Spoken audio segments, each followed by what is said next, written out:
par de, bueno, año y pico con las prácticas de la universidad, las curriculares, y desde entonces me tienen enganchada. Qué bien, qué bien. Sí, Nada, es un grupo, yo no sé, ya hace mucho que no, bueno, a Concha y así, claro, los veo, ¿no? sí. Pero hace mucho que no he ido y no sé cómo eso va renovando poco a poco, va habiendo gente que cambia. Sé que ha Pero habido, es un grupo humano muy, bueno, muy bueno. yo sobre todo he trabajado mucho con Teresa, no sé Sí, si la sí, sí, conoces, sí, sí. que está ahí al pie del cañón. ¿Qué tal Y está? ¿Qué tal va? muy bien, bueno, me ha dicho que luego vendrá, ¿Ah, sí? Ah, qué sí, bueno. que terminará de trabajar y esto, nada, eso, bueno, 5 minuticos para que terminen de venir. Estoy por quedarme el reloj y todo. Hasta el 25 más o menos.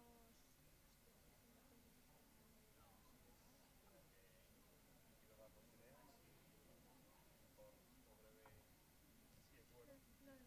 sí.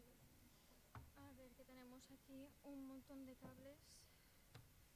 Vamos a ver si funciona. Y nada, ya la presentación y ya está.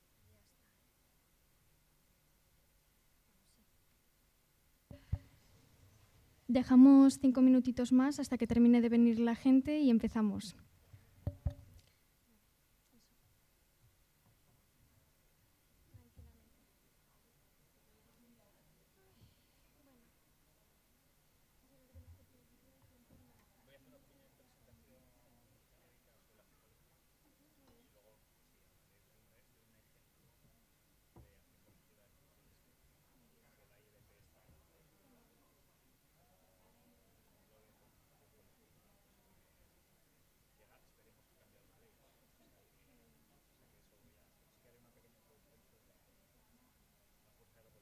Genial. Yo solo voy a hacer nada, un minutito de decir que estamos en un momento de una incertidumbre y ya estamos en casa. Sí, sí, sí, ya desde hace un año y medio aproximadamente que hice las prácticas con ellos y ya me quedé en el grupo de, bueno, estuve en proyectos y ahora en redes. Subiendo cositas y pasando. Vale, 3 minutitos más y ya está. Me voy a apuntar los tiempos. 5,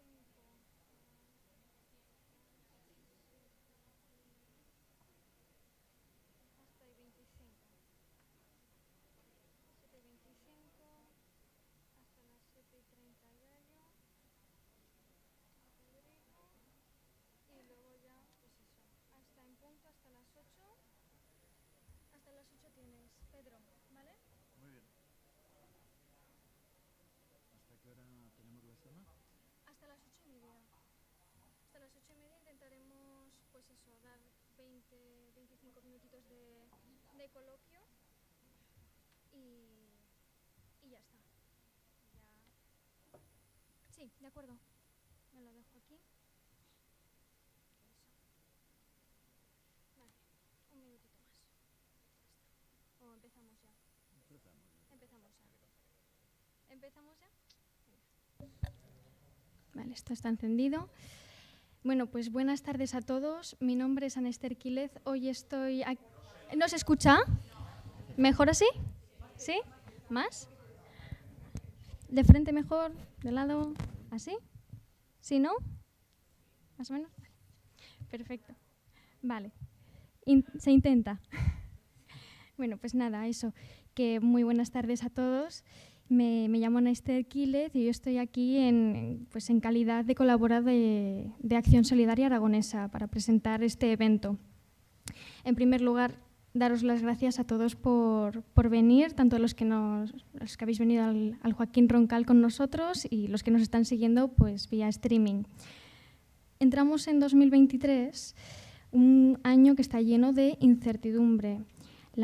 Los efectos de la pandemia, del coronavirus, la crisis energética, el conflicto ruso-ucraniano y pues el cambio climático son algunos de los factores que vemos todos los días en las noticias y que apuntan a una severa crisis humanitaria. Frente a esta situación, queremos poner el foco en las personas. Y esto es porque una de las mejores formas de lograr cambios reales es por medio de las experiencias colectivas. Por eso mismo, el lema de ASA de este año y el tema principal de esta charla es la acción colectiva, motor de cambio. Las personas que nos acompañan hoy se han implicado a fondo en procesos y en proyectos que juntan a gente para transformar nuestro mundo y son un claro ejemplo de que la acción colectiva, las experiencias colectivas dan resultado. Conocer algo más de ellas nos permitirá corroborarlo. En primer lugar, Rodrigo Lastra, aquí a mi izquierda, buenas tardes, ejerce la medicina en un hospital público de Zaragoza y a él se debe la creación de los círculos de silencio en esta ciudad. Conoció esta experiencia, que nació en Toulouse como una acción no violenta en apoyo de migrantes y refugiados, promovida por una comunidad franciscana adherida a la cultura de paz. En mayo de 2012, Rodrigo hizo un llamamiento a través de los medios de comunicación convocando a la ciudadanía a concentrarse en silencio frente al ayuntamiento todos los primeros viernes de cada mes. Desde esos inicios, 10 organizaciones confesionales y laicas se han unido a la iniciativa y a día de hoy ya van 129 círculos realizados. Él podrá explicarnos todo lo que rodea a esas concentraciones y a la plataforma Círculo de Silencio. En segundo lugar, tenemos a Yayo Herrero, que no puede acompañarnos porque tiene múltiples compromisos y le han llegado estos días a Colombia. De todas formas, ha aceptado nuestra invitación y para ello nos ha enviado su intervención en vídeo. Yayo une una sólida formación como ingeniera, antropóloga y educadora social a una prolífica militancia. Es una de las investigadoras más influyentes en el ámbito del ecosocialismo y ecofeminismo a nivel europeo. Ha sido coordinadora estatal de Ecologistas en Acción y directora de la Fundación FUEM. Actualmente es la portavoz del Foro de Transiciones, un think tank de corte ecológico, a la par que es profesora por la UNED. Por último, tenemos a Pedro Arrojo, a mi derecha. Buenas tardes. Que ha ejercido como profesor de la Universidad de Zaragoza y de la que también ha sido vicerrector. Pedro es licenciado en Ciencias Físicas y doctor de Ingeniería de Fluidos y ha llevado a cabo un intenso activismo social. Fue uno de los impulsores del colectivo Por la Paz y el Desarme, una organización muy viva durante los 80, con sus marchas anuales hacia la base norteamericana hasta conseguir su desmantelamiento. Participó como fundador de ASA en 1985 y a la vez de ecofontaneros, también dispuestos a denunciar todos los desastres urbanísticos que se querían perpetrar en Zaragoza y en Aragón en general. Fue uno de los creadores de la Fundación Nueva Cultura del Agua, promoviendo cambios en la política de gestión de las aguas. Recibió en 2003 el premio Goldman de Medio Ambiente en la categoría Europa y ha sido diputado en el Congreso por Zaragoza con Unidas Podemos.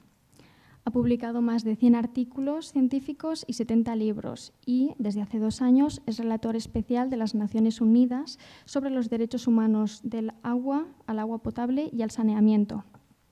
Bueno, muchas gracias a ambos por estar aquí con nosotros esta tarde y de nuevo a Yayo Herrero por habernos enviado su participación en vídeo. Le mandamos un abrazo desde aquí. El evento se va a desarrollar de forma muy sencilla. Empezaremos con la ponencia de Rodrigo Lastra, seguida por la proyección del vídeo que nos ha enviado Yayo Herrero y terminaremos con Pedro Arrojo. Sobre las 8 daremos paso a un coloquio o una ronda de preguntas hasta las 8:30, que será cuando demos por finalizada la sesión. Y sin más dilación, pues le doy la palabra a Rodrigo Lastra. Pues muchas gracias. ¿Se me oye? Vale. Gracias por invitarme a dialogar, que de eso se trata.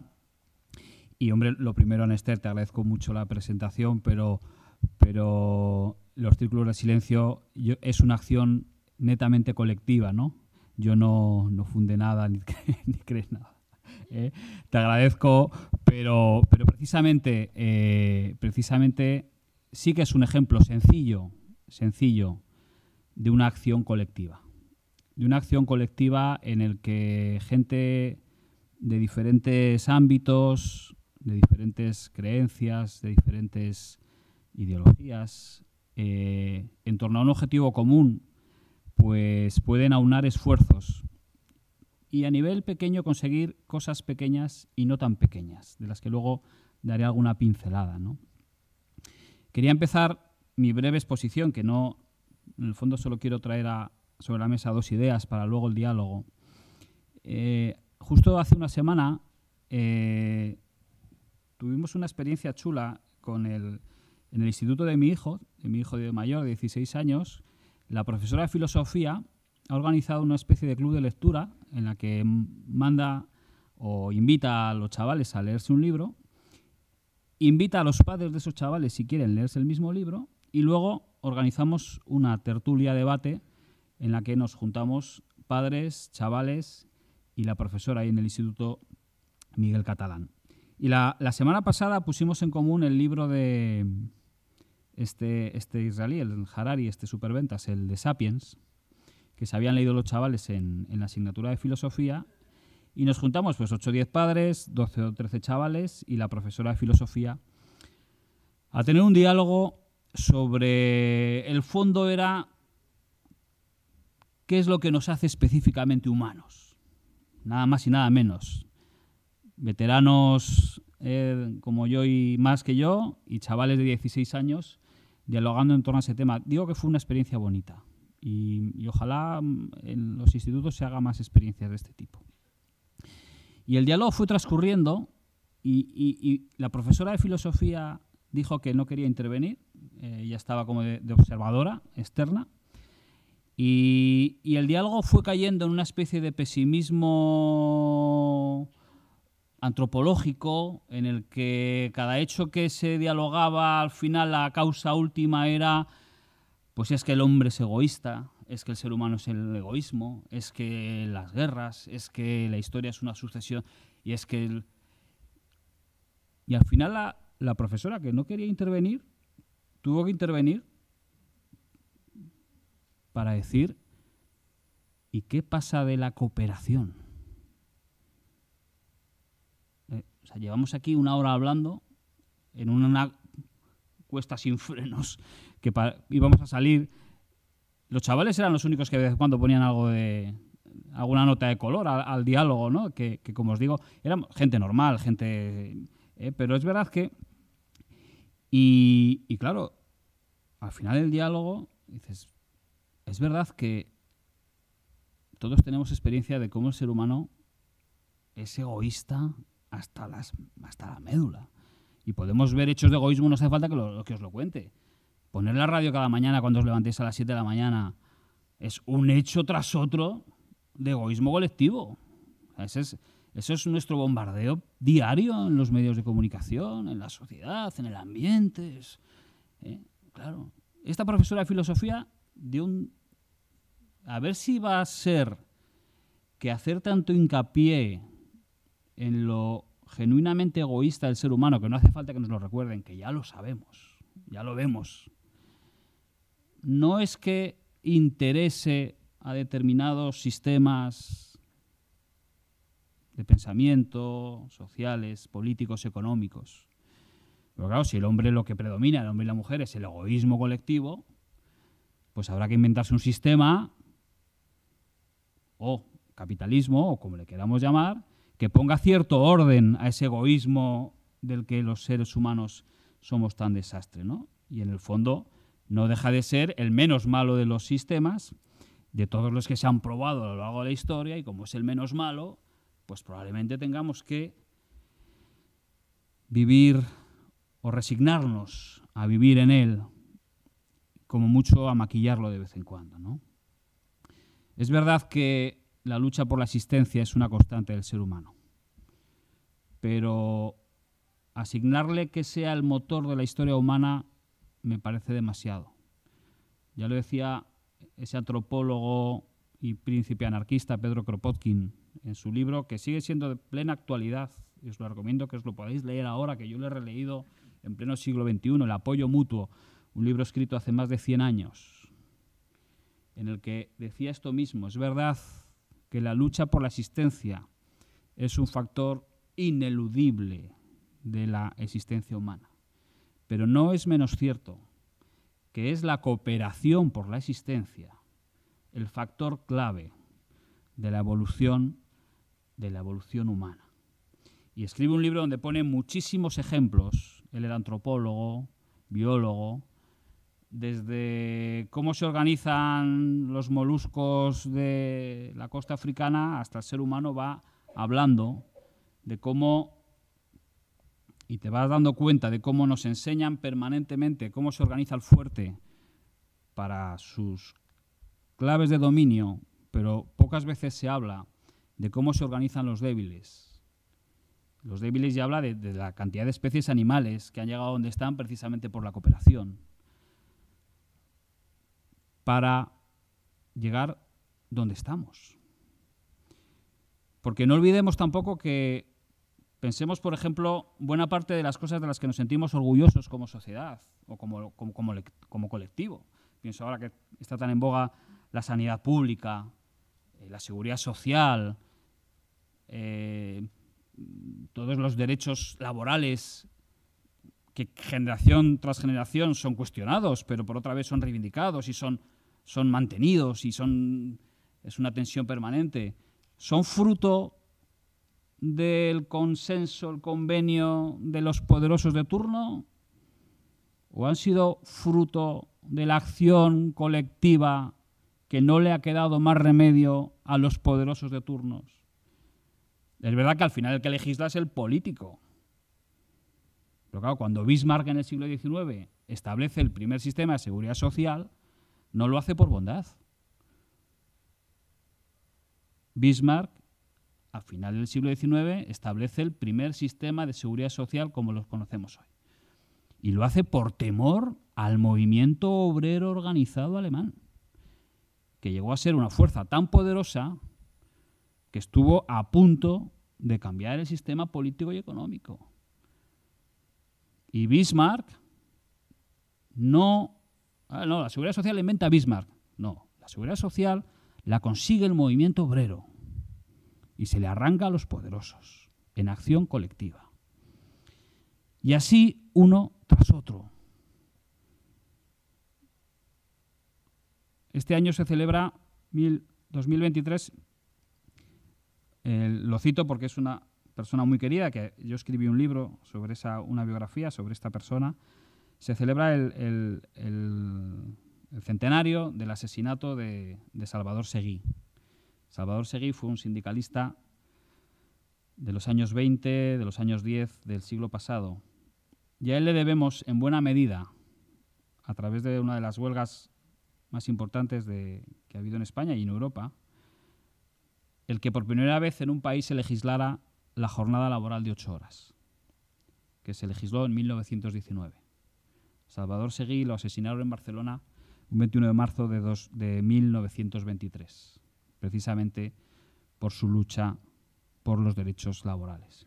Y a personas como estas, y a la acción de miles y miles de personas, les debemos cosas, y eran tan utópicos que consiguieron las 8 horas.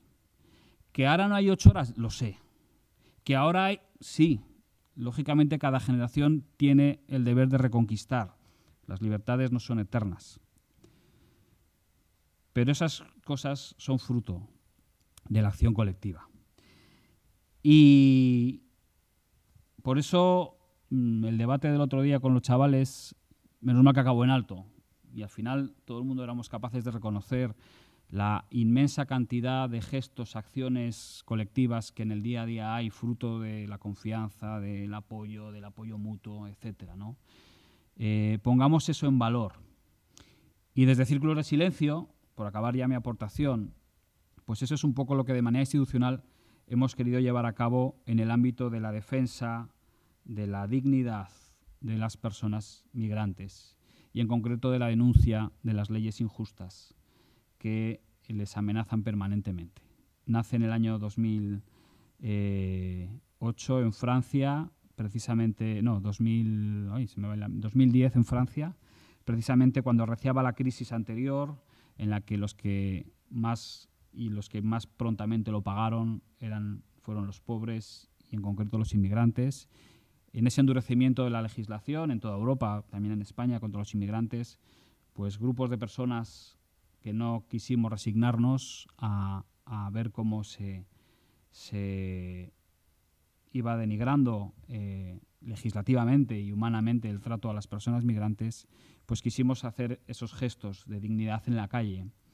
Y a pesar de ser un gesto muy sencillo, pues podemos decir que ahora, por ejemplo, como fruto de la acción colectiva, y con esto acabo, no del Círculo de Silencio, que el Círculo de Silencio ha participado, del Círculo de Silencio asociado a otras más de cientos de asociaciones de diferentes ámbitos, en un ejemplo para mí que me ha llegado a emocionar, de colaboración entre asociaciones de inmigrantes, asociaciones civiles, asociaciones políticas, asociaciones de la Iglesia, asociaciones de otras confesiones, que han unido voluntades para llegar a presentar al Congreso de los Diputados más de 600.000 firmas, con lo que ha costado, porque no valía presentarlas de cualquier manera, para que tengan la obligación en el Parlamento español de decir y plantearse y mojarse para reconocer que no puede haber ciudadanos de segunda y que toda persona tiene derecho a estar con papeles en este país. Y veremos a ver en qué queda, pero desde luego se van a tener que retractar los políticos. Y eso ha sido fruto de una acción colectiva. Podemos seguir hablando mucho, pero estas dos ideas eran las que yo os quería transmitir. Bueno, pues muchas gracias, Rodrigo.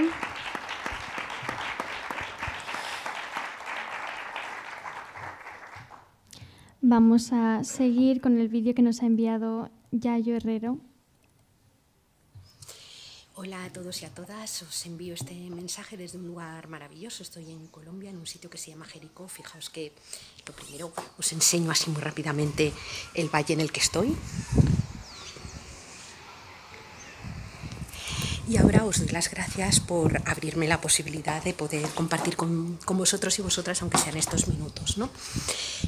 Bueno, estamos viviendo un momento, siempre decimos, tremendamente complejo, un momento de crisis ecológica, un momento de profundización de las desigualdades en todos sus ejes de dominación, desigualdades y injusticias que se dan entre países, pero que podemos también ver a poco que miremos dentro de nuestros propios países, ¿no? Un momento en donde hay muchísimas personas, muchas familias que tienen dificultades para llegar a final de mes, que tienen dificultades para pagar la luz, dificultades para poder pagar la casa, ¿no? Eso está muy conectado con todas esas crisis globales de energía y de materiales que venimos trabajando desde hace muchísimo tiempo en el movimiento ecologista, ¿no?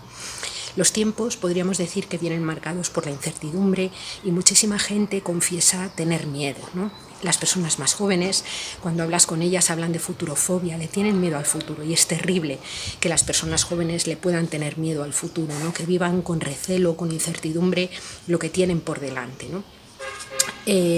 La cosa es que podemos pensar en soluciones y las soluciones existen, es decir, no hay una situación que no pueda ser solventada, existen medidas políticas, técnicas, medidas de corte social que podrían ponerse en marcha y podrían atajar y resolver los problemas que estamos atravesando, ¿no? Pero lo cierto es que, al menos desde mi punto de vista, no se saldrá de esta situación con medidas que sean estrictamente individuales. Por un lado, por supuesto que los gobiernos tienen que hacer un montón de cosas, pero necesitamos una transformación cultural profunda que requiere, en mi opinión, de la acción colectiva, ¿no? Una acción colectiva que cree comunidad, es decir, que revierta de alguna manera el brutal individualismo en el que estamos viviendo en este momento, cree comunidad y cree precisamente fortaleza y capacidad para poder revertir la situación que atravesamos, ¿no? Y yo lo planteo incluso desde mi propia experiencia. Yo llevo articulada en movimientos sociales desde muy jovencita, ¿no? Y toda mi experiencia vital está marcada por la acción colectiva. En primer lugar, trabajo en una cooperativa de trabajo asociado, que nos centramos en las transiciones socioecológicas. Llevo en ella ya más de 15 años y para mí ha sido una experiencia tremenda trabajar con amigos y amigas y compartir y debatir sobre qué es esto del trabajo, cómo manejamos el dinero, cómo resolvemos los malos momentos o los momentos de conflicto, ¿no? Y es un espacio de seguridad. Yo vivo mi trabajo como un espacio de seguridad, ¿no? Una cooperativa que a su vez se interconecta con otras en estas dinámicas que hemos llamado de intercooperación, que conforman la economía social y solidaria, que desde mi punto de vista es una de las grandes alternativas a los modelos económicos que tenemos en este momento, ¿no? También participo en una cooperativa de servicios energéticos desde hace tiempo y desde ella hemos visto también cómo de forma organizada, de forma colectiva, se pueden abordar los problemas energéticos y podemos conformar, digamos, otra forma de gestionar un servicio básico que no pase directamente por el mercado capitalista, que es un mercado que raciona a su manera. Si tienes dinero pagas, si no tienes dinero te quedas sin ello, ¿no? Con cosas básicas como el agua, como la energía, como los alimentos, hemos, desde mi punto de vista, de desmercantilizar su acceso, y creo que eso pasa de nuevo por la acción colectiva y la cooperación, ¿no? Participamos también en cooperativas de consumo y desde las cooperativas de consumo hemos aprendido a valorar la agroecología, hemos aprendido a valorar el trabajo de las personas campesinas y también a comprender, digamos, que hay un nexo de unión entre quienes comemos los alimentos y quienes los producen, un nexo de unión que muchas veces está invisibilizado porque el dinero sirve básicamente para romper relaciones entre aquellos que trabajan y producen y aquellos que las consumimos, ¿no? Por tanto, también para mí la acción colectiva en torno a la alimentación ha sido un asunto completamente clave, ¿no? Y por último quería decir que llevo articulada en movimientos sociales desde muy jovencita, empecé casi con 14 años, ¿no? He ido pasando por diferentes espacios, en algunas veces todos ellos han estado conectados entre sí, he participado en el movimiento sindical, en los movimientos antirracistas, movimientos de solidaridad de diferentes tipos y en los últimos años fundamentalmente y como base en el movimiento ecologista con una perspectiva ecofeminista, ¿no? Creo que son tiempos para no estar solos, no podemos estar solos, ¿no? Y tengo una confianza grande gracias a estar articulada en que nunca me voy a sentir sola y que además colectivamente vamos a ser capaces de proyectar horizontes de deseo que sean compatibles con la situación material que atravesamos, ¿no? Por tanto, reivindico esa acción colectiva. En mi práctica, en mi experiencia, lo que he comprobado es que incluso en un mundo hostil, incluso en un mundo que parece que va mal, es posible sentirse a salvo y es posible sentirse a salvo gracias a estar con otros y otras. Os deseo que esta jornada vaya fenomenal, os mando un abrazo muy, muy, muy grande desde Colombia y os vuelvo a dar las gracias por haberme cedido este espacio. Un beso muy fuerte.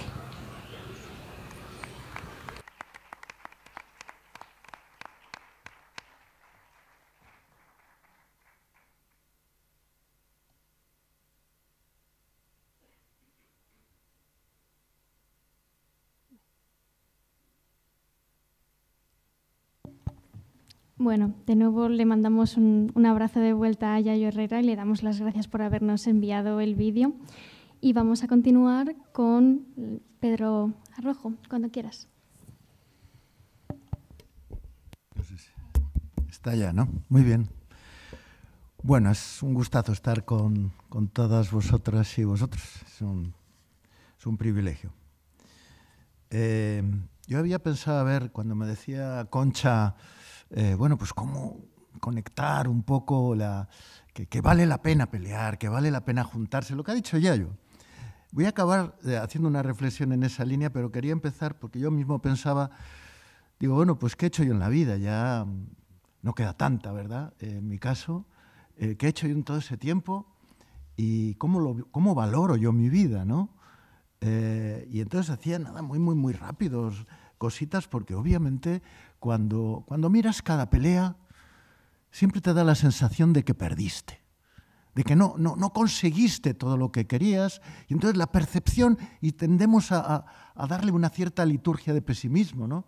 De no lo hemos conseguido, hay que seguir luchando. Vale, no está mal, es verdad, no lo hemos conseguido del todo, pero cuando ya pasa más tiempo y lo miras, Dices, joder, hemos conseguido un montón de cosas y nada se nos dio gratis, ¿eh? Fijaros, yo vine a Zaragoza desde Granada, un año en que había habido aquí movidas estudiantiles en el norte de España, de Madrid para arriba, y había habido un estado de excepción. Y yo llegué a Zaragoza y un buen amigo, que era de mi clase, saliendo de clase, comentando, yo fui el año pasado delegado en Granada. Ah, ¿y te torturaron? ¿Cómo que me torturaron? ¿Por qué? Hombre, aquí el estado de excepción, ¿qué es eso? Yo no sabía nada que era un estado de excepción, porque habían dado un estado de excepción, pero eso no se publicaba. Se hacía, se detenía a la gente, se torturaba.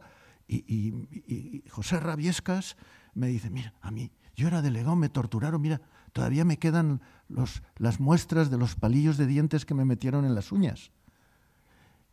Y yo no me lo creí, pero fue un sueño recurrente, una especie de pesadilla con las uñas de José Ra, muchos años. Y pocos días después, a la salida de clase, hubo una entrada de la policía y delante de mí machacaron a una chica, mientras un guardia la sujetaba por atrás, el otro la aporreaba a la cara, a las tetas, tal, bueno. Y que estuve a punto de un shock. Llegué al Zerbuna, entraron conmigo los guardias, cogieron al azar a una persona porque tenían que castigar, luego me enteré, tenían que castigar al Zerbuna porque era un colegio mayor rojo, porque hacía actividades culturales. Yo acababa de llegar a Zaragoza y entonces agarraron a uno, lo pusieron en mitad de la sala y lo machacaron entre varios guardias. Y yo en ese momento decía, yo como cristiano tengo que hacer algo. Intenté, digo, me voy a tumbar con él para repartir los golpes, ¿no? Y no pude andar, estaba paralizado. Y lo último que sentí era hormigas en los pies, me subieron por las piernas y me desmayé. Me desperté 20 minutos después y estuve un año entero torturado con qué hacía Dios ese rato, bueno, crisis religiosa, bueno, para qué. Ese fue el inicio de eso. Bueno, pues eso que entonces cuando nos pusimos, bueno, a pelear sencillamente un poco pues por hacer asambleas, ¿verdad? Hacíamos asambleas, hacíamos excursiones, eso era pecado ya, eso era mal, porque te reunías más de 3, acordamos que era lícito poner carteles en la facultad y aunque no fueran nuestros, defendíamos los carteles, cosas así, y acabamos haciendo huelgas y en medio estaba la dictadura. Y mis padres me decían, Pedro, que nosotros hemos peleado, 1 millón de muertos, tío, que no se puede. Esto no se puede hacer, pero entonces éramos jóvenes y nos creíamos que, claro que se podía, se tenía que. Y peleamos y pasamos la dictadura. Y la dictadura no pasó simplemente porque hubo gente, como nos han contado en la transición, que negoció adecuadamente. Claro que sí, hubo también eso, pero lo que había debajo eran miles y miles de personas jugándose el pellejo, muchos de ellos yendo a la cárcel, sufriendo torturas y peleando para cambiar ese sistema de dominación dictatorial. Lo conseguimos, ya pasó, ya ni nos acordamos. Sale agua del grifo, es normal. No, hubo que pelearlo. Había varias centrales nucleares decididas para Aragón. Decididas. No hay ninguna. Lo conseguimos. Peleamos contra la base americana, decíamos, serán ustedes bienvenidos, queridos amigos, pero como turistas, no como militares. Era imposible, pero lo conseguimos. No hay base americana. Vale, hay la OTAN, hay más cosas. Movimiento de objeción de conciencia, cuando empezábamos en el Colectivo por la Paz y estaban los objetores, los no violentos. Nosotros veníamos más de una tradición de que la violencia revolucionaria eran no marginal, marginal dividido por 20. Y acababan en la cárcel por tiempos. Mira, que es que la mili hay que hacerla, ¿qué le vamos a hacer? Bueno, pues hoy no hay mili. Sale agua del grifo, es normal. No es normal. Hubo que pelearlo y mucha gente sufrió. Sufrió para ganar, para avanzar. El feminismo, el ecologismo, eran cosas de tribus marginales. Pero marginales, marginales. ¿Quién iba a pensar que la situación actual en donde no es todo lo que queremos? Pero ¿quién lo iba a pensar? A mí me lo dicen en aquel tiempo, firmo, corriendo. Claro que sirvió esas peleas. Jánova, Santaliestra, Vizcarroés, Torre del Conte, no se hicieron, se salvaron esos valles. El trasvase estaba decidido, ya estaba la primera piedra puesta. Era un paseo militar, dijo este señor que era tan mal hablado, ¿no? Que era ministro y luego comisario. la nueva cultura del agua, que era una inspiración, hay que cambiar más que los hechos, hay que cambiar la cultura, lo has dicho tú, creo.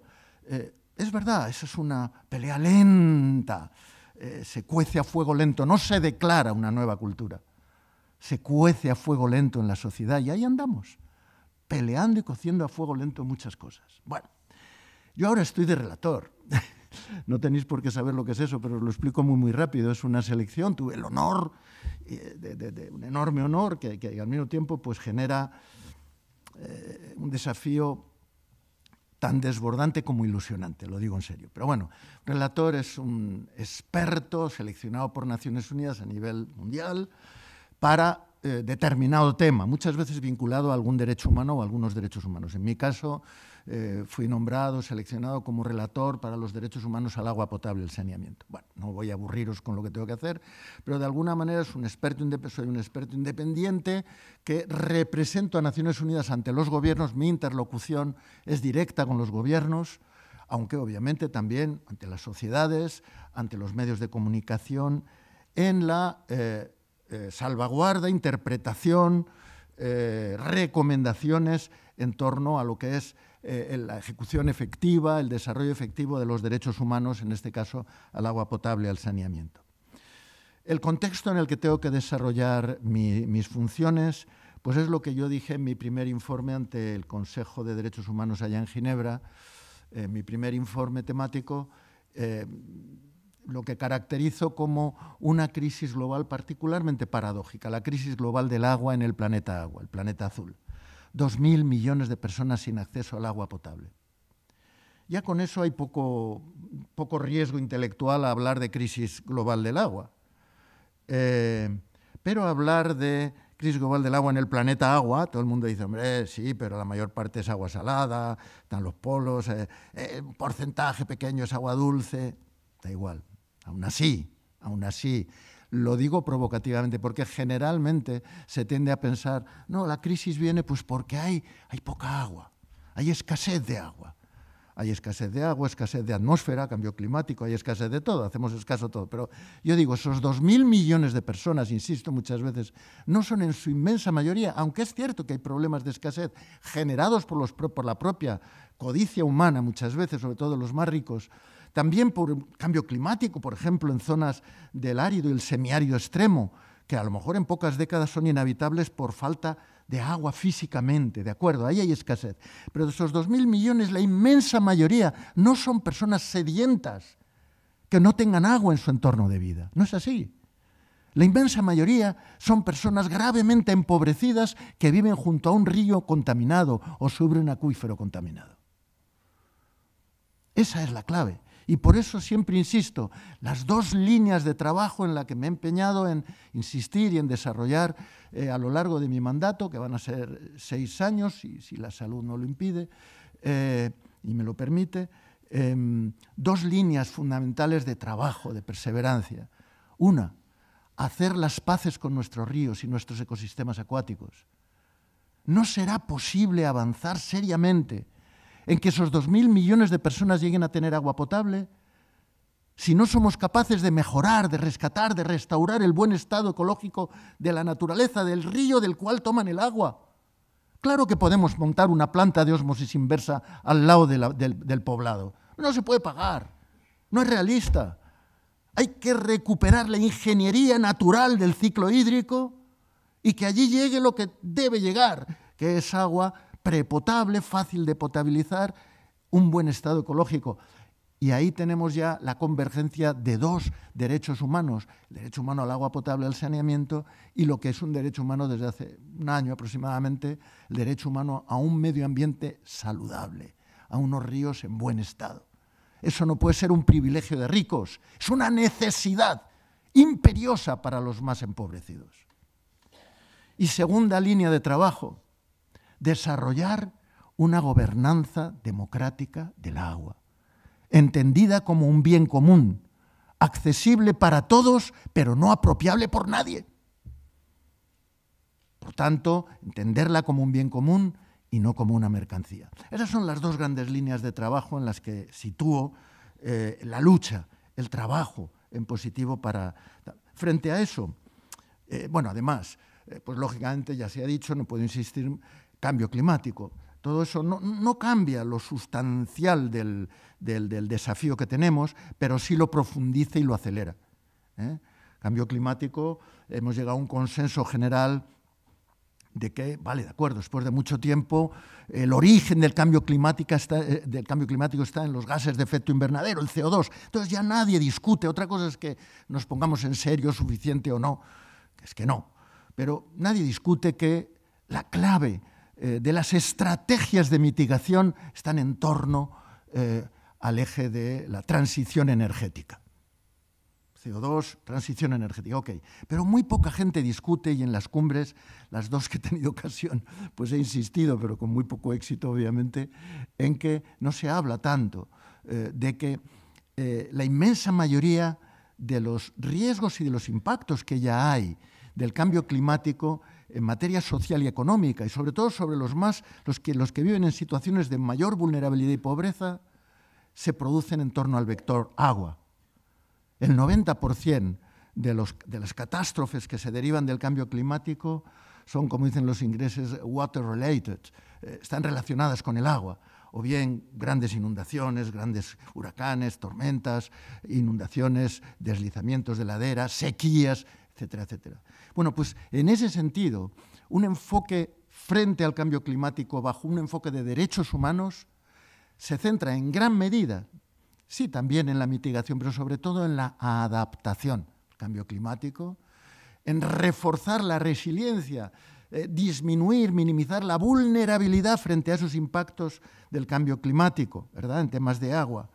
Bueno, pues eso pasa por la transición hidrológica. Yo lo insisto siempre. Transición energética, presidiendo las políticas de mitigación, transición hidrológica hacia la nueva cultura del agua en materia de adaptación al cambio climático. Ahí tenemos todo un desafío, pero que no quita nada, acelera todo lo que he dicho antes, ¿no? Y luego hay una cuestión que la cito, y ya no porque la cito siempre últimamente y que me tiene muy, muy preocupado. Yo creo que nos tiene a todos ya cada vez más preocupados. Y es con el pretexto, porque es en realidad el pretexto, y no digo que no sea ya una tremenda desgracia y un atropello inaceptable la guerra en Ucrania, pero con ese pretexto nos han vuelto a meter en algo que ya estaba en marcha, pero que iba a un ritmo más lento, ¿no?, que es de nuevo diseñar una confrontación de bloques. Y no es la URSS la que está adelante, es China. China, Estados Unidos, nos han metido ya en una dinámica de ese tipo, y una clave del asunto es la nueva carrera armamentista. Brutal. Volvemos a estar. No vamos a tardar mucho, más vale que lo metamos ya en la agenda.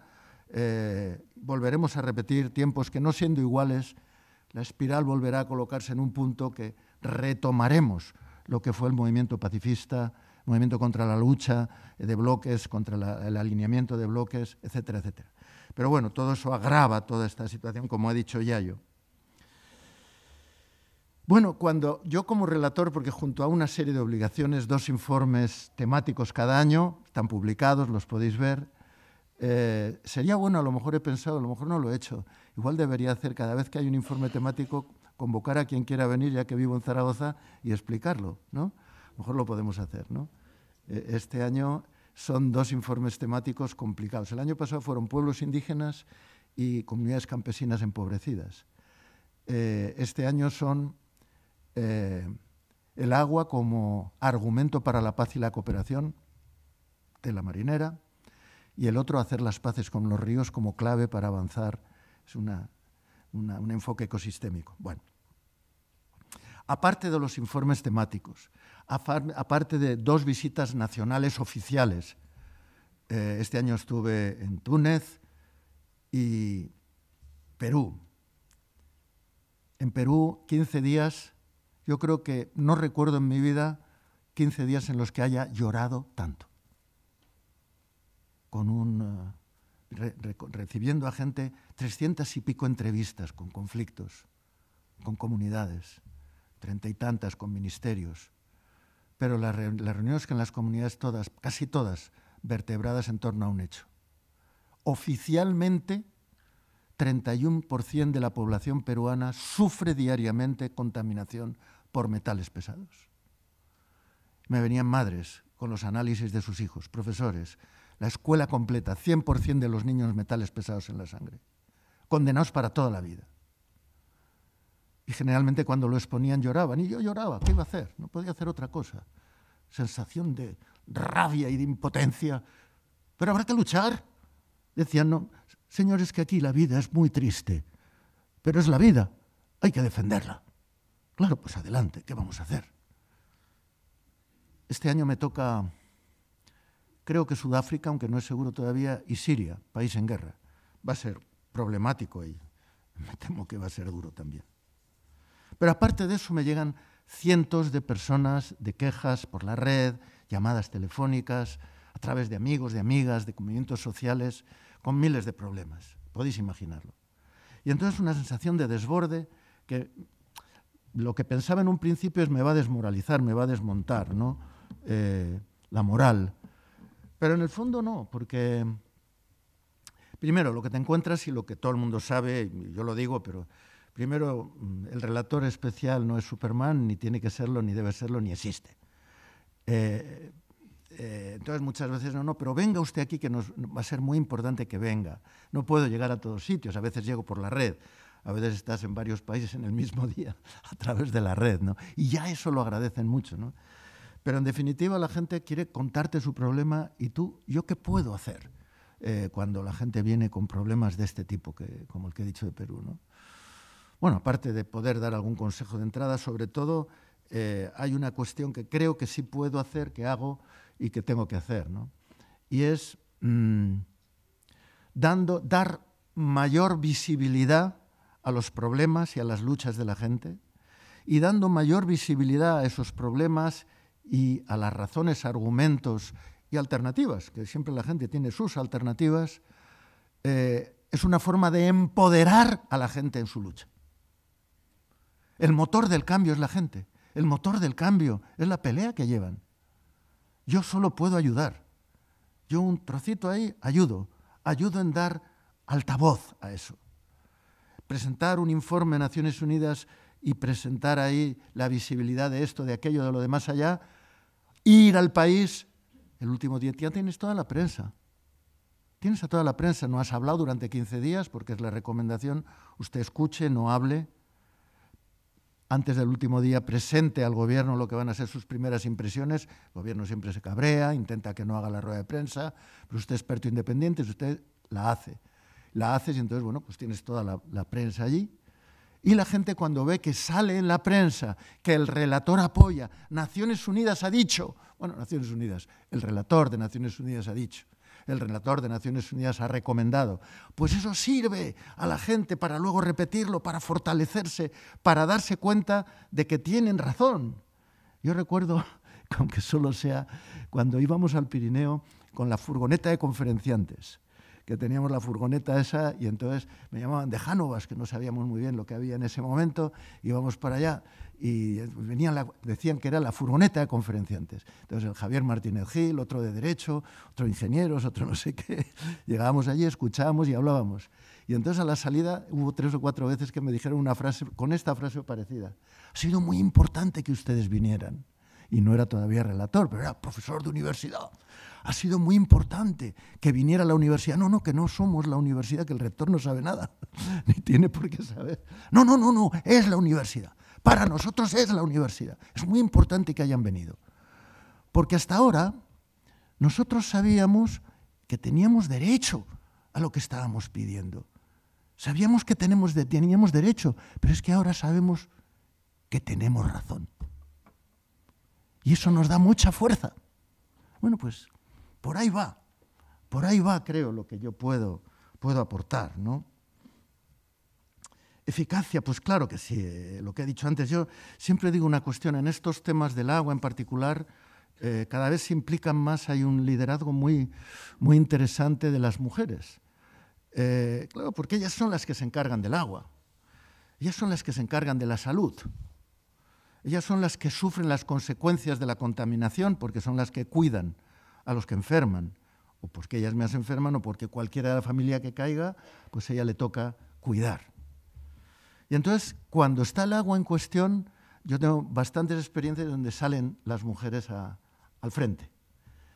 Yo tengo un caso que, bueno, Carmen también conoce, porque estuvo, creo, con una persona que conocéis, Anaí Copizzi, que vino aquí con una india mexicana a estudiar a los indios blanquitos del Pirineo, a ver qué pasaba con los indios del Pirineo. En una India de América venía aquí a hacer un análisis teológico y tal, muy interesante, y ella había trabajado con las mujeres masahuas, el pueblo masahua. Y entonces yo pongo siempre ese ejemplo.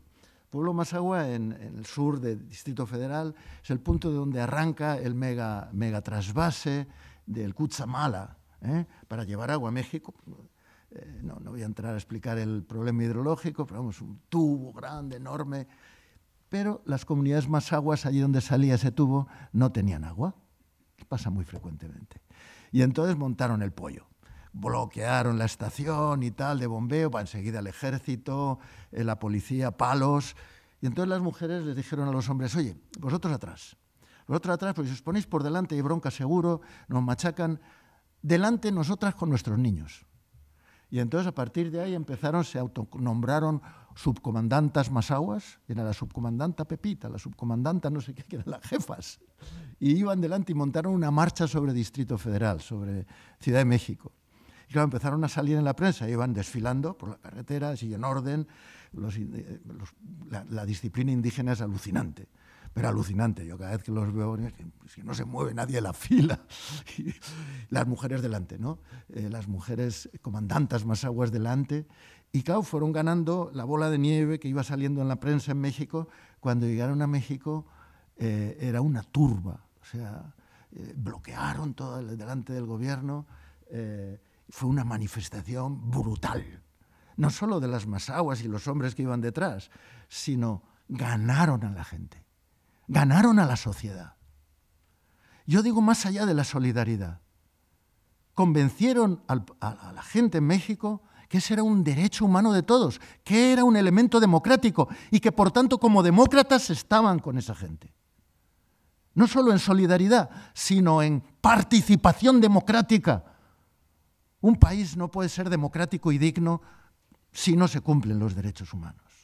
Entonces yo por eso digo que cuando veo que las mujeres toman protagonismo en muchas de estas luchas de pueblos indígenas o no indígenas y ponen el paso al frente, se ponen delante, yo suelo decir, esa lucha va camino de ser ganada, ¿verdad? En todo caso, hay todo un movimiento creciente de defensores y defensoras de los derechos humanos. Muchos de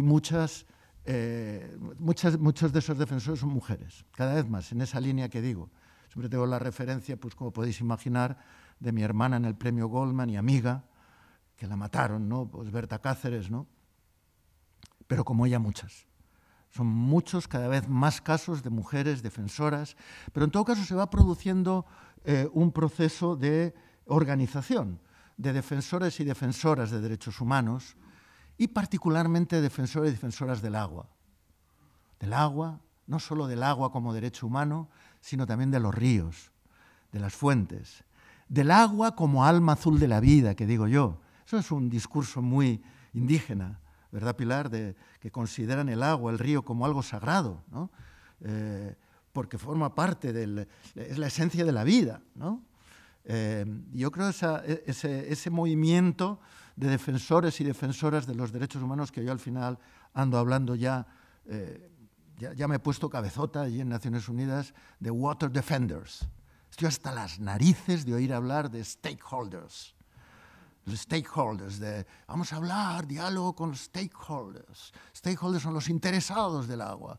Y los primeros, pues claro, Aguas de Barcelona, Vivendi, las grandes empresas, las hidroeléctricas, que está bien, hay que hablar con ellos, claro que hay que hablar con todo el mundo. Pero no, yo como los pueblos indígenas ya me he puesto tozudo con el Water Defenders y con el Right Holders. Cuando se habla allí desde hace un tiempo, Naciones Unidas de Stakeholders, los representantes indígenas levantan la mano y dicen, perdone, ¿qué han dicho? ¿Stakeholder? ¿Estamos invitados? Sí, usted, stakeholder. No, nosotros no somos stakeholders. Nosotros somos right holders. Somos sujetos de derecho, no somos interesados en las cosas del agua. Somos sujetos de derecho y no nos están dando ese derecho. Somos defensores del agua. Bueno, pues yo estoy en esa onda. Y estoy porque se genere ese movimiento de coordinación entre defensores del agua, defensoras del agua, cada vez más coordinados en América Latina. En África, poquito a poco, Asia sigue siendo para mí un desafío de desconocimiento, me siento muy culpable y tengo que trabajar más, ese enorme continente, pero una coordinación cada vez mayores. En una idea, en la idea de que no es solo un tema de solidaridad con los más empobrecidos o los que viven en situaciones de mayor vulnerabilidad. Claro que hay solidaridad por delante. Pero es un desafío democrático. Los derechos humanos son el núcleo duro de la gobernanza democrática que necesitamos generar en el mundo. Y Naciones Unidas, con muchos defectos que tiene, y como los peleo y me duelen al alma, y burocracias y demás, si ahora hubiera que hacerlas no se harían. No habría disposición de hacerlo, igual que los derechos humanos, no se declararían, no tengáis la menor duda. Se hizo después de las guerras mundiales, después de millones de muertos. Ahora ya nos olvidamos de eso. Estamos de nuevo iniciando una fase en otra línea. Luego, por tanto, ahí voy a dejar el asunto yo. Voy a estar y vamos a seguir. Tenemos el 22, 23, 24 de marzo, la primera vez que Naciones Unidas convoca en 50 años un foro mundial, una conferencia mundial del agua. Siempre nos convoca el privado. Yo le decía a Antonio Guterres, en los 5 minutos estuve para hablar con él, digo, mira Antonio, el 22, 23 no lo sabía. Digo, pues es muy importante. Imagínese que Naciones Unidas no tuviera la Organización Mundial de la Salud, ¿ok? Y que quien nos reuniera cada 2 o 3 años para hablar del agua en los foros mundiales de la salud fuera el lobby farmacéutico. Sería bestia, pero si no hay otra cosa, habría que ir. Bueno, pues, y que en un momento determinado con la pandemia fuera Naciones Unidas quien nos convocara. ¿Imagináis la expectación que generaría ese foro ya convocado por Naciones Unidas? Pues eso es lo que tenemos en el agua 22, 23, 24 de marzo. Entonces, y ahí voy a pelear y voy a intentar, con muchos movimientos que ya han dicho que sí, ya se ha montado el foro de los pueblos del mundo por el agua, que son todos los que andan por ahí peleando junto a pueblos indígenas, comunidades campesinas, acueductos comunitarios y un montón, blue communities, un montón de gente. Pues intentar formar una declaración que estamos elaborando, muy sencilla, 5 puntos, probablemente no hagan falta más, de quiénes son los water defenders, como right holders, y que eso sea reconocido por Naciones Unidas, y que con ellos se arbitre el diálogo, y que ellos se coordinen para tener más fuerza a nivel global, igual que los jóvenes han empezado a montar ese movimiento global, esos movimientos globales de Friday for Futures, Extinction Rebellion, con el tema de cambio climático. La pelea luego es local, pero generar movimientos a nivel global ante desafíos globales es imprescindible, porque la salida de todo esto, aparte de toda una serie de istas que podemos poner, tiene que ser democrática y participativa. La pelea por en medio. Pues nada más, muchísimas gracias.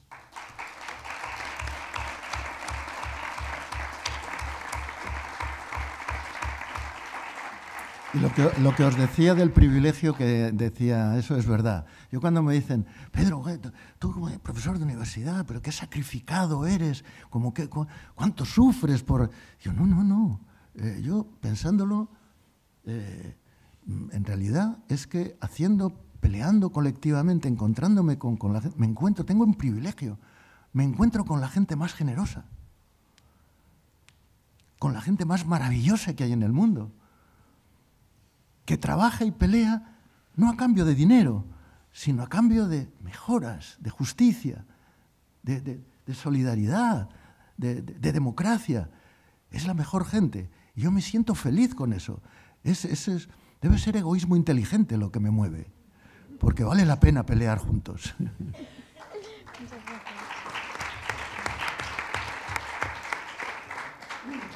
Bueno, muchas gracias, Pedro, por tu ponencia. Vamos a pasar ahora, que son ya las 8, a la ronda de preguntas y respuestas o al coloquio. Así que yo os invito a que aprovechéis la oportunidad de hacer preguntas a los ponentes que tenemos aquí con nosotros.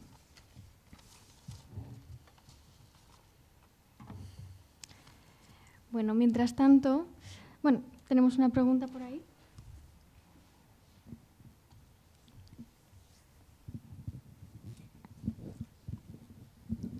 Bueno, Buenas tardes. Un poco para romper no sé si el hielo o el ambiente. En principio, gracias Pedro, ha sido nos has metido mucha energía. Ya veníamos con energía, pero todavía nos has metido un poquito más. Y gracias por ese trabajo. Yo no estoy de acuerdo con que los seres humanos seamos egoístas. Esto es como cuando nos dicen que no vamos a ser capaces de hacer algo. Yo creo que ese discurso es un discurso interesado. La historia de la humanidad es una historia de superación y eso se hace a través de la cooperación. Que evidentemente existe el egoísmo, es obvio, pero yo creo que gana la solidaridad y la cooperación. Y si no, no voy a poner ejemplos, pero hay muchísimos ejemplos. ¿Qué pasa? Que yo, oyendo a Pedro, decía, esto que tú cuentas no se conoce. O sea, tenemos un problema de saber, de decidir qué es importante para conocerlo. O sea, tú has dicho, todo ese trabajo, cuando hemos conocido a Berta Cáceres, cuando hemos conocido a lo que ha pasado ahora en Brasil con la nueva ministra de Medio Ambiente, es decir, son personas extraordinarias, pero salen muy poquito. Entonces, la gente más importante sale muy poco en los periódicos, sale muy poco y llega a muy poca gente. Entonces, en ese sentido, tenemos un problema de que no conocemos esa realidad que podría transformarnos y darnos todavía más fuerza, ¿no? Y voy a terminar solamente, ayer leía en el suplemento de Babelí, hay un libro de Belén Gopegui, una escritora, que me parece que se llamaba, perdón un momento, se llamaba El murmullo. Y habla de que está cansada de hablar de autoayuda y hablaba de la socioayuda. O sea, lo que necesitamos es socioayuda. Estamos buscando salidas individuales a problemas colectivos. La ayuda tiene que ser comunitaria. Tenemos que crear estas redes porque precisamente la solución a problemas incluso de salud es la comunidad. Entonces, en ese sentido, olvidarnos de que la autoayuda es algo, porque la autoayuda de alguna manera responsabiliza a la persona de sus problemas y es una cosa absolutamente horrible. En ese sentido, la socioayuda es lo que creemos que puede ser importante en estos momentos.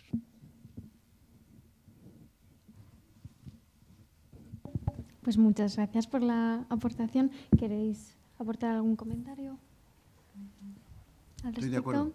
De acuerdo. Vale, pues, totalmente, sí. muy bien. Vale, pues continuamos. ¿Alguien más? Bien.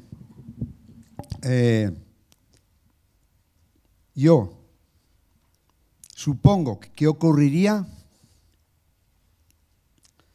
si cogemos una generación entera donde realmente se le educa lo que son los derechos humanos y lo que es la solidaridad. Somos egoístas, pero realmente siempre estamos aprendiendo y nosotros nacemos y aprendemos todo lo que sabemos. Entonces, de enseñarles la solidaridad, a enseñarles el tener y el tener, creo que hay una gran diferencia. Y por otra parte, para el Pedro, tú que has estado en Bolivia,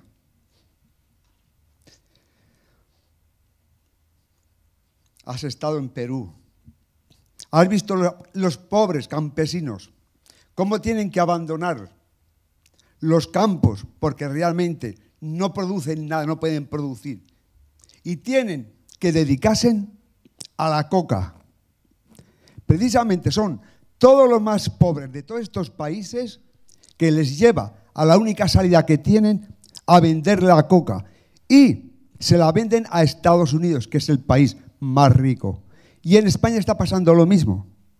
La gente más pobre, donde se sienten aislados, son los que se tienen que dedicar a eso.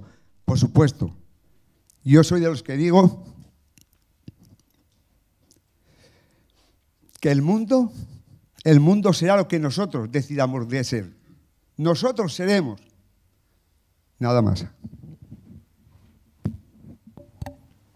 Muchas gracias por la aportación. ¿Queréis? Bueno. Perdón, continúa. Nada. Gracias por las presentaciones.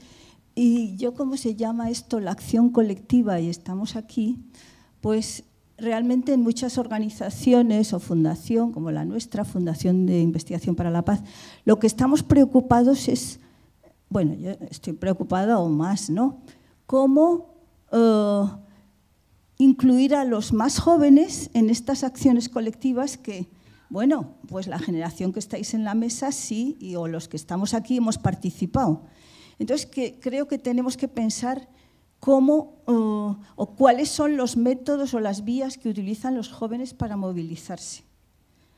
O sea, y cómo pasarles el testigo, porque me da la impresión que no les gusta ir a reuniones cada semana, que no les gusta hacer cosas que hacíamos nosotros para movilizar. Entonces, tenemos que pensar cómo se reúnen ellos, porque ellos a veces hacen unas convocatorias y ¡blum!, a través de las redes, pero ¿cuáles son los mecanismos y cuáles son los nudos o los núcleos en donde pueden hacer esa transformación social?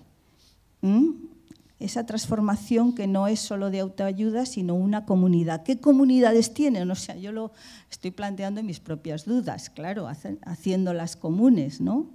¿Cuáles son las comunidades que hay hoy y cómo podemos establecer puentes con ellas? Si algunos sabéis, pues lo podéis decir. Toma.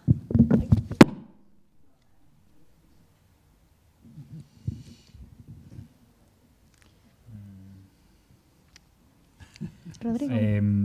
De la aportación de Yayo Herrero, ha dicho la palabra futurofobia, y yo creo, yo tengo hijos en la edad de 16 años, 15, y es verdad que parece que hay un salto generacional con ellos, y ahora vuelvo a relacionarme con esa generación a través de mis hijos. Y estoy también expectante, porque a mí también me pasa como tú planteas, que yo sí que tengo la sensación de una brecha generacional. Igual me están viendo, porque iban a haber venido él y dos amigos a la charla. O sea, me ha sorprendido, pero al final creo que igual les saludo si me están viendo en streaming. Pero es verdad que es una gran pregunta. Y eso de la futurofobia, no sé cuánto habrá o cuánto de descreimiento y en parte responsabilidad de nuestra generación y las siguientes de a veces de que se puedan sentir que les estamos dejando un mundo que no merece la pena. Y eso sí que me preocupa, porque, y con esto acabo, otro de los grandes beneficios de la acción colectiva, quizá el mayor, más allá de lo que puedas conseguir y de lo que hemos comentado aquí, Pedro ha comentado muchos hechos, de cosas tangibles que se consiguen con la acción colectiva. Para mí, lo más importante de la acción colectiva es que genera esperanza. Es decir, que el juntarte con otros para salir de tú y de ti y de mí, para simplemente plantearte cosas para otros, genera una dinámica esperanzadora que es un motor en sí mismo. Entonces, solo por eso el común es tan importante, porque genera esas dinámicas de esperanza que te permiten seguir avanzando, y a veces logras éxitos y a veces logras fracasos, pero entras en esa dinámica esperanzadora y derrotas el derrotismo y el pesimismo, que es una de las grandes cosas con las que los movimientos sociales y tal te quieren abatir, ¿no? Y potenciar. Totalmente de acuerdo con lo de la autoayuda, eso es algo nefasto, este tipo de cosas, de salidas absolutamente individuales en las que se culpabiliza a la víctima. Entonces, pero sí, esa pregunta de la juventud, y también en Círculo de Silencio nos la hacemos, ¿no? Porque nos juntamos allí, pero de vez en cuando se escapa algún joven, pero muy de vez en cuando. No sé si nuestra manera no es la suya. Sí, me la pregunto también, ¿eh? Es una gran pregunta. Sí, lo mismo. Yo únicamente una matiz, ¿no? Y eso lo vivimos aquí. Cuando veía un poquitín, por ejemplo, ahora en Perú, pues allí sí que hay muchos jóvenes en la pelea. No les queda otra, ¿no? Si repasáis, ya van cerca de 70 muertos, pues la mayoría son muy jóvenes. Y no les queda otra. O sea, les hemos dejado... Están envenenados. O sea, saben que les hemos condenado su vida, ¿no? Y entran en rebeldía, ¿no? Por muchas razones, ¿no? quizá también el centro de la pelea no va a estar en nuestros países y nosotros tendremos que jugar un papel de alguna manera no de primera línea, no lo sé. Pero es verdad, nosotros vivimos aquí y hay ese desafío, ¿no? Cómo conectar con los jóvenes. Sí, hay que cuidarla, hay que cuidarla. No lo sé. Tienes razón, Carmen. Yo creo que hay otras formas otros protocolos, otras formas de comunicación y nosotros quizás somos mayores para ser hábiles en eso. A mí me da esperanza ver el surgimiento de movimientos como Friday for Future o eso en donde que además han crecido muy rápido, ¿no? Están ahí quizá porque de repente jóvenes del mundo, vamos a decir, desarrollado, entienden que les estamos dejando una mierda de mundo, ¿no? Y entonces de repente se ven involucrados en la necesidad de pegar el puñetazo en la mesa, ¿no? Tengo también una esperanza genérica, pero que no me quita la angustia un poquito, bueno, angustia, la preocupación de lo que tú planteas, ¿no? Y yo recuerdo cuando surgió el tema de la rebelión esta de las plazas aquí en España, ¿no? De toda la movida esta del 5M, ¿era? ¿Cómo era? Del 15M, ya ni me sé ya. Fue inesperado. No fue fruto de un debate, una acción, una organización. Pues yo recuerdo que ese año yo venía comentando en la Facultad de Económicas que no se movía ni Dios, que convocabas algo, no había nadie y tal, y estaba todo como muy muerto. Y de repente la gente se junta en las plazas, te monta el pollo.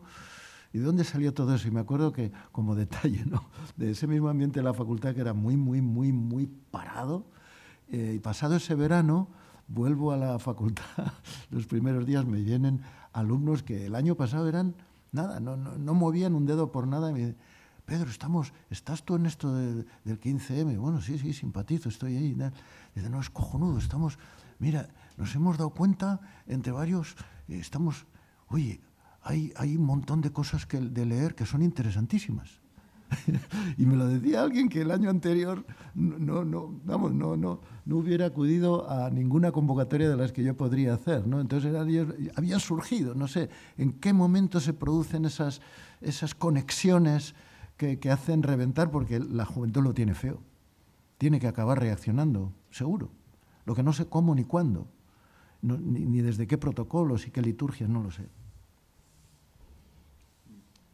Yo creo que el tema del pacifismo va a volver a crecer rápido porque van a volver a ver también, igual que en el cambio climático, no es ninguna broma, el peligro de nuevo nuclear, que lo sentimos aquí, que fuimos capaces de convocar a, ¿cuánto?, 30.000 personas haciendo la cadena por la paz, ¿verdad? Desde el parque de allí de Delicias, ¿no?, de Castillo Palomar hasta la puerta de la base, ¿no? Las 30.000 personas. ¿Cómo se mueven 30.000 personas? Las parroquias, los colegios, todo el mundo conseguimos. No teníamos organización y lo hicimos. ¿Por qué? Porque había una percepción de que vivíamos en peligro, de que tener ahí la base estaba poniendo en peligro en la situación tensa, cada vez más tensa en Europa con los euromisiles, las puñetas en verso del choque de bloques. Estaban poniendo en peligro mi familia, a mí, a mis hijos, a mis padres, a mis hermanos. Y salieron 30.000 personas y no teníamos organización. Lo improvisamos. Entonces yo creo que algo así va a empezar a surgir porque el peligro nuclear y el peligro de nuevo de los bloques va a crecer rápidamente y nos va a empezar a preocupar mucho, creo. A ver, yo primero dar las gracias por los organizadores y organizadoras de este acto. En principio me costaba mucho venir por salud, pero estoy contenta de poder haber asistido. Entonces, a mí me parece que no voy a descubrir nada. Aquí la mayoría hemos estado comprometidos desde hace 1000 años, por así decirlo, en distintas batallas. Y un poco lo que decía Pedro, parece que no ganábamos, pero sí que se ha ganado. Pero nos hemos contentado, creo yo, y hemos cedido mucho terreno. Nos hemos dormido en los laureles. Y entonces, pues sí, estamos en cosas, pero nos hemos olvidado, creo yo, que la base está en que olvidamos al enemigo importante. y es el capital que ha evolucionado muchísimo, se ha adaptado, nos sabe cómo tratarnos y se ha introducido, yo diría, pobre animal, no me gustaría ponerlo, todos sus tentáculos en todas las ramas del saber, de la ciencia, de la economía, de la educación y de la administración. Soy una persona que llevo desde el 2013 luchando por un macroproyecto minero en tierras altas de las 5 villas. Bueno, también hay que reconocer que está prácticamente despoblado, con lo cual, pues hubo una persona de medios que en un momento determinado dice, bueno, ¿y qué personas vivís? ¿Cuántas personas vivís? Digo, pues nada, que hagan lo que quieran en el Pirineo. Perdona, voy a tener que pedir Me vas a tener que cortar. Que sintetices Sí, un poquito. sintetizar porque así damos paso. es que el agua es un derecho fundamental. En el pueblo que yo vivo, con sondeos de investigación, se han cargado el acuífero, se han bajado el freático y no tenemos ríos. La Che, he mandado escritos y fotografías, no ha contestado. La administración no contesta a ninguna alegación de las alegaciones. Entonces, la ciudadanía, o tenemos que ser masivamente, y ahora somos ya mayores y estamos como un poco cansados y cedemos el terreno a los jóvenes, y los jóvenes, ¿cómo están educados? ¿A qué otro mundo posible es necesario y es posible crearlo? No, no, eso ya está pasado. Entonces, pues que reflexionemos en todo esto y que lo que nos viene es muy serio y muy gordo, muy gordo. Y o reaccionamos ahora o no vamos a tener tiempo, porque ellos sí que están muy organizados y sobre todo tienen los medios, que son los que crean opinión y nos dicen si somos buenos, regulares o muy malos. Y también en este país tan democrático y tan guay, a las personas se les ponen zancadillas y grandes, que se sepa. Muchas gracias. Hola, buenas tardes. Lo primero es reconocer que tenemos una persona joven en la mesa. Y entonces es un poco esperanzador, ¿no? Y luego, por otro lado, también hablar de lo que sería la ampliación. Cuando hablamos de derechos humanos, pero las constituciones indígenas de América reconocen también que habría que ampliar la idea, ¿no? Derechos de la naturaleza, derechos, no solo derecho al agua, sino derechos de las aguas, ¿no? O sea que habría que ampliar todo lo que son porque los derechos humanos están pensados muy para una sociedad occidental en un momento muy concreto, y habría que empezar ya por plantear la ampliación del concepto de derechos. ¿Quién es sujeto de derechos y cómo los tenemos que defender todos, ¿no? Era solo eso. Muchas gracias. Teníamos una pregunta por allá que lleva ya unas cuantas rondas, allá al fondo.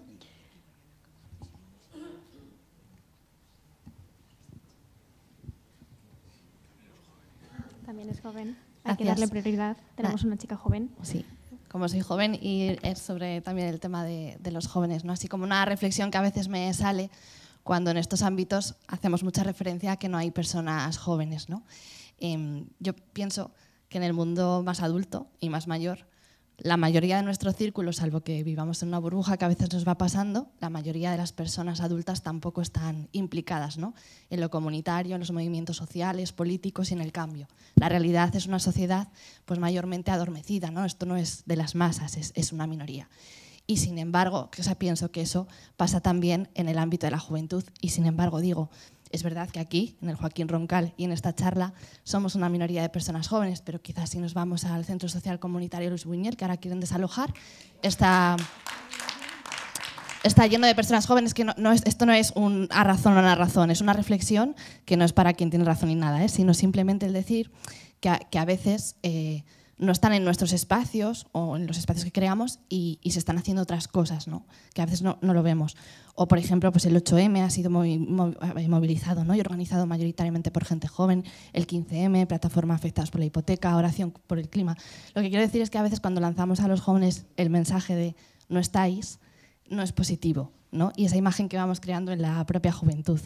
Y igual merece la pena poner en valor y reconocer se está en otros espacios, en otro modo de organizarse, en otras metodologías, y falta gente joven como falta gente adulta, falta gente comprometida, falta gente implicada por el cambio, por la transformación social, ¿no?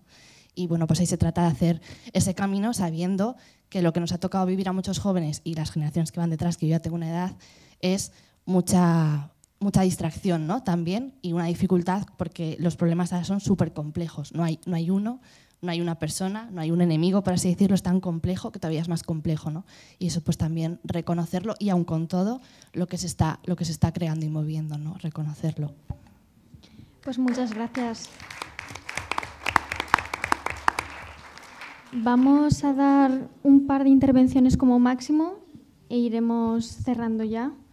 Bueno, me viene perfecto la intervención justo de la otra joven de la sala. Justamente, bueno, coincido completamente en que muchas veces no solo se nos invisibiliza, pero también se nos pone la carga, ¿no? De será la generación que salvará el planeta, etc. Y justamente lo que nos diferencia de vuestra generación, en la que quizás había mucha más esperanza o se apostaba por ese cambio, esa esperanza de hemos conseguido esto, podemos seguir avanzando, creo que ahora es la palabra emergencia, ¿no? El hecho de que sabemos cuánto apremia el tiempo y que no cuenta ese granito de arena o esa cuestión de, bueno, tú aporta lo que puedas, que ya es suficiente.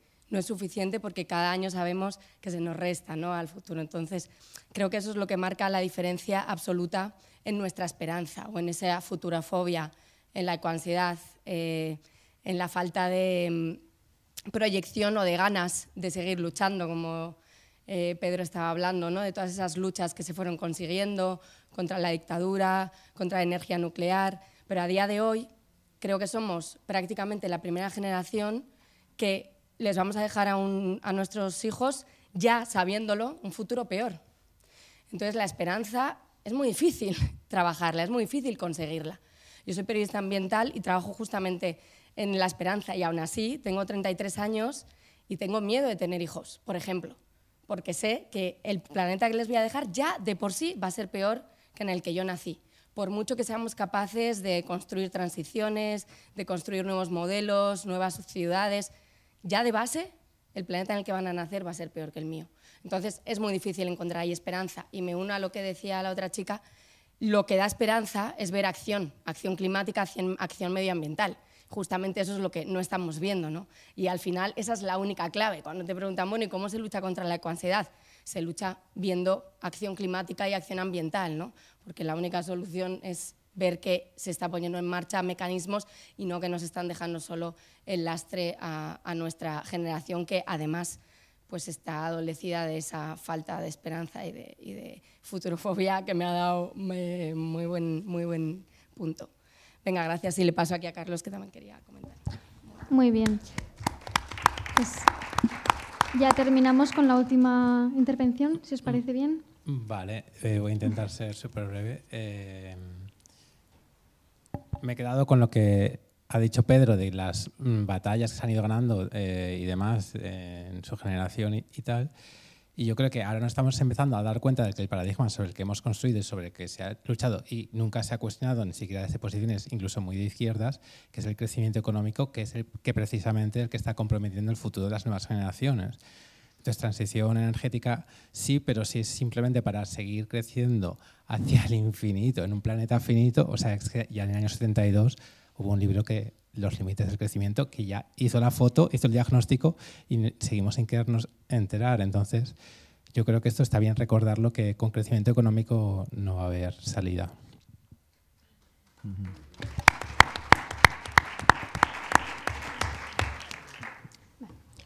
Pues vamos a dar por finalizado el coloquio, porque ya solo nos quedan 5 minutitos. Me gustaría poner un vídeo del ciclo de cine de ASA, un poco con este lema que tenemos de la acción colectiva motor de cambio. ya para terminar, y pues nada, de nuevo muchas gracias a todos por haber asistido, de nuevo en persona aquí en el Joaquín Roncal y también pues vía streaming que nos están siguiendo unas personas. A ver.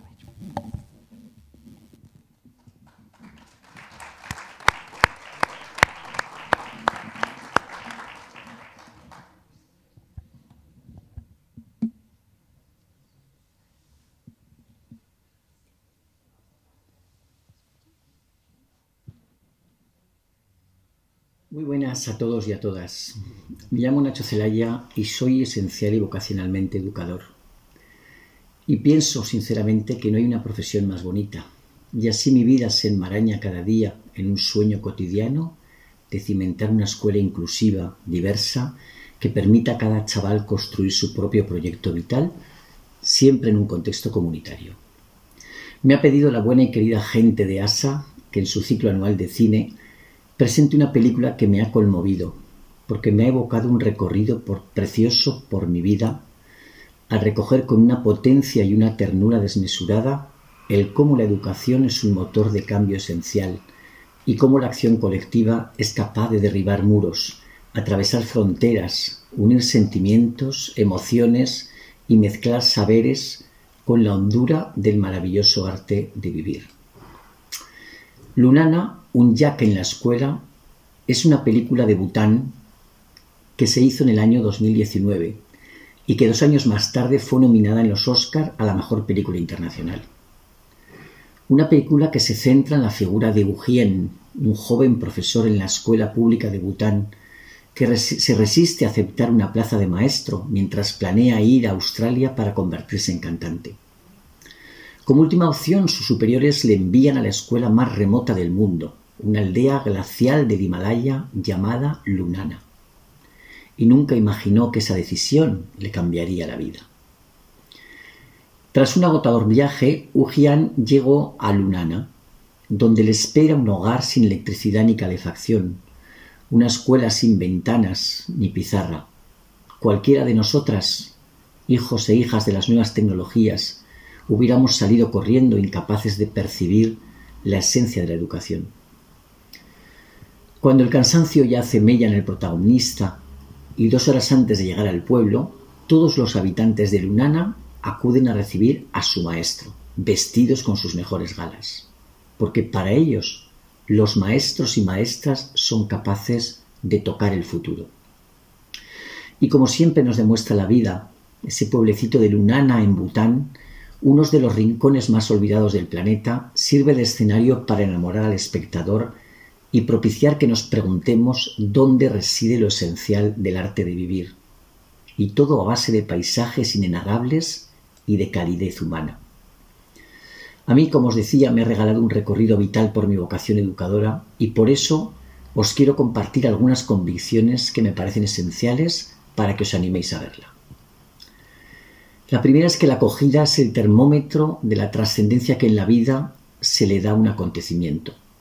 Todo un pueblo, acompañado de su alcalde, acoge al maestro, conscientes de que en él se juegan una parte de su futuro. ¿Cómo estamos abordando hoy día en nuestras escuelas la acogida de estos chavales que son diversidad? Segunda reflexión es que cada persona en esta película, ya veréis, tiene un nombre y una historia. Pero también en esas culturas lo tienen los animales, y en concreto los yaks, animales sagrados como sagradas la naturaleza, la educación y la vida. En tercer lugar, os quería hacer caer en la cuenta que para llegar a la aldea hacen falta 6 días de caminata. Cualquiera se hubiera dado la vuelta, pero en la película se percibe como un camino espiritual que prepara el corazón y que todos y todas deberíamos transitar. A la escuela hay que acercarse con el corazón limpio. La cuarta reflexión es que la vocación es un bien preciado y en peligro de extinción en nuestros días, enmarañado por la burocracia que te aparta de lo esencial. No se trata solo de que te gusten los chavales, es que tienes que pensar que te juegas cada día el futuro y el presente de esos sueños. Es dejarte seducir y enamorar para que el terreno más difícil se convierta en lugar sagrado para crecer. Y eso que lo pienses cada día. Y por último, ¿es que no te ha gustado ser maestro aquí?, le pregunta una niña preciosa. Pienso entristecido que todavía hay profesores y maestros que nunca se han dejado embelesar por el vértigo que produce que los chavales te digan que te quieren y que eres importante en sus vidas. No la dejes de ver y pónsela a tus alumnos y a tus alumnas, a tus hijos e hijas, a tus nietas. No hay otra manera de comulgar con la revolución de la tarea educativa que acercarte desnudo y sin armas a la sencillez y la ternura, capaces de desmontarlo todo. Gracias, Asa, una delicia de película.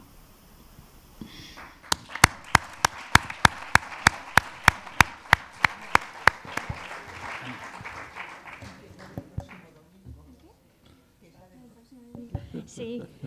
Comentaros que esta es la película de Asa del próximo domingo y que os animamos a todos a apuntaros y a verla porque son películas escogidas con sumo cuidado y cariño y como lo habéis podido ver, merece muchísimo la pena. Con esto ya terminamos la ponencia, el evento, así que muchas gracias de nuevo a todos por haber venido.